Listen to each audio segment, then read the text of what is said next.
اسلام کے قاتل انہوں نے کتنی تکلیفیں، ایمان کے قاتل تکلیفیں اٹھائی، وہ ان کا حق تھا، میں اور آپ ہوتے تو برداشت نہیں کر پاتے۔ اتنی محنتیں کی انہوں نے، اتنی مشقتیں اٹھائی، مار کھائی، گالی سنی، پیٹا گیا، بھوکے مارے گئے، اور دپکتی بھی ریت پر لٹا کر ان کے سینے پر چٹان رکھ دیا جاتا تھا، اور سب کچھ لیا۔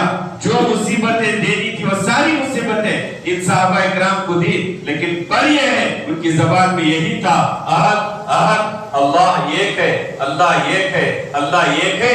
کیوں؟ یہ دنیا پانی تھی اور یہ دنیا ختم ہونے والی تھی، اور باقی رہنے والی آخرت کی زندگی تھی۔ آخرت کی زندگی صحابہ کے سامنے تھی، اس ایمان کو بچا کر اگر ہم لے جائیں گے آخرت کی دنیا میں، آخرت کی زندگی میں ہم اچھی زندگی گزاریں گے، اچھے حصے رہیں گے، تو اللہ تبارک و تعالیٰ نے جو ایمان دیا یہ بڑا قیمتی ایمان ہے۔ اور ایمان کی پہچان کیا ہے؟ اعمال صالحہ۔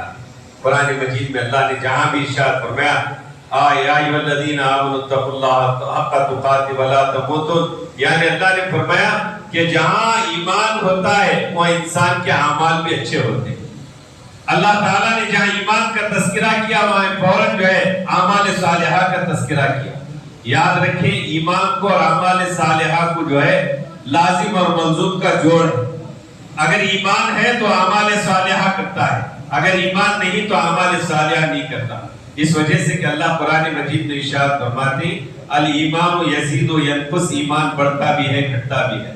ایمان کیسے بڑھتا ہے؟ اعمال صالحہ سے بڑھتا ہے۔ اور ایمان کیسے گھٹتا ہے؟ برے اعمال سے ایمان گھٹتا ہے۔ یہاں تک کہ حدیث میں آتا ہے، نبی کریم صلی اللہ علیہ وسلم نے ارشاد فرمایا، جب بندہ گناہ کرتا ہے تو اس کے دل پر ایک کالا داغ دھبا بڑھ جاتا ہے۔ داغ اور دھبا بڑھ جاتی ہے، کس چیز کا؟ گناہ کی نحوست کا۔ جب گناہ کرنے کے بعد فوراً توبہ کرتا ہے، رجوع اللہ ہوتا ہے، اللہ اس کے دل سے وہ کالے دھبے اور داغ کو مٹا دیتے ہیں۔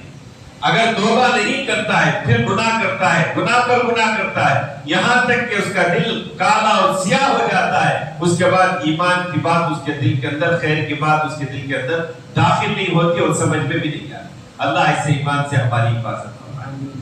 آج ایمان کی ہمیں قدر نہیں ہے اور ایمان کی اہمیت ہمیں نہیں ہے، لہذا مجھے اور آپ کو چاہیے ایمان کی قدر کریں، ایمان کے اوپر رہنے کی کوشش کریں اور اپنے ایمان کو بچانے کی کوشش کریں۔ حدیث میں آتا ہے، رسول اللہ صلی اللہ علیہ وسلم نے ارشاد فرمایا، ایک مومن بندہ صبح کو جو ہے ایمان کے ساتھ جو ہے باہر جاتا ہے، شام کو جب گھر لوٹ آتا ہے تو بے ایمان لوٹ کر آتا ہے، یا شام کو ایمان کے ساتھ جاتا ہے، صبح بے ایمان لوٹ کر آتا ہے۔ کیا وجہ سے صبح کو ایمان کے ساتھ گیا؟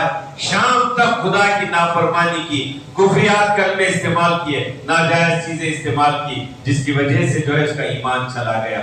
اللہ ہم سب کے ایمان کی حفاظت فرمائے۔ نکاح کی مجلس تھی، نکاح کی مجلس تھی تو آج جو ہے یہاں کا گشت بھی تھا، دو چیزیں بھی تھی، اس وجہ سے میں آپ حضرات کے سامنے ایمان کی بات کر دی۔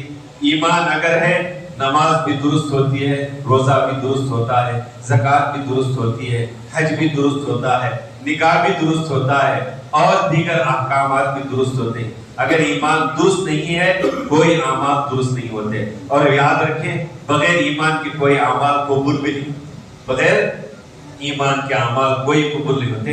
ایمان بنانے کی فکر کریں، ایمان بچانے کی بھی فکر کریں، اپنے بھی، اپنے اولاد کی بھی، اپنے نسلوں کی بھی، آئندہ آنے والے نسلوں کو بھی ایمان سے جو ہے محفوظ رکھیں، بچا کر اپنے ایمان پر چلنے کی انشاءاللہ کوشش کریں۔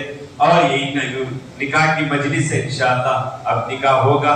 دعا فرمائیں کہ دلہا دلہن کو زندگی نکاح کے بعد اللہ کے رسول صلی اللہ علیہ وسلم کے تعلیمات پر اور آپ صلی اللہ علیہ وسلم کے طریقے پر زندگی گزارنے کی اللہ توفیق نصیب فرمائے۔ بڑا مبارک ہے کہ ماشاءاللہ مسجد میں نکاح ہو رہا ہے۔ آج کل کے نوجوانوں میں خیالات پیدا ہو رہی، اللہ ہم سب کے نوجوانوں کے خیالوں میں پیدا کر دے کہ مسجد میں سادگی کے ساتھ نکاح کرنے کے اللہ ہم سب کو توفیق نصیب فرما دے۔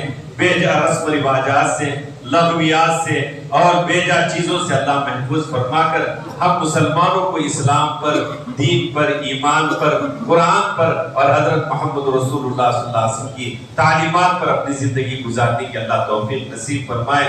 اور مرتے دم تک اللہ تعالیٰ مجھے اور آپ کو دین پر چلنے کی اللہ توفیق نصیب فرمائے.